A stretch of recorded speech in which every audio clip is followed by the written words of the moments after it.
Welcome to Luca is a Billionaire, where the only thing I invest in is your answers. In this video, I will explain how to make peanut butter using a food processor. First, gather your main ingredient, peanuts. You can use roasted or raw depending on your preference. For a basic recipe, you might only need peanuts. However, you can also add a pinch of salt or a touch of sweetener like honey for extra flavor.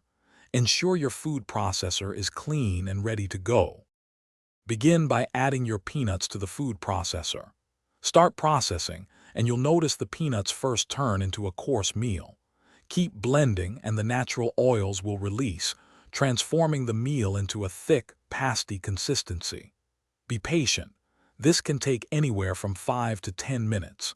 Scrape down the sides of the bowl as needed to ensure even processing. Once your peanut butter reaches your desired smoothness, it's time to customize. For a classic taste, add a small pinch of salt. If you prefer a sweeter spread, incorporate a teaspoon or two of honey or maple syrup.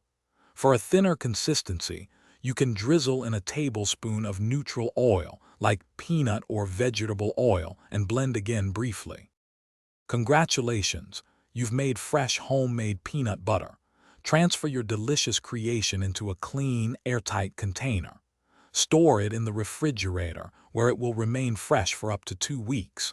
Separation of oils is natural. Just give it a good stir before serving. Enjoy your homemade peanut butter on sandwiches, with fruit, or in your favorite recipes. Thanks for watching and please subscribe. It's the best investment you'll ever make.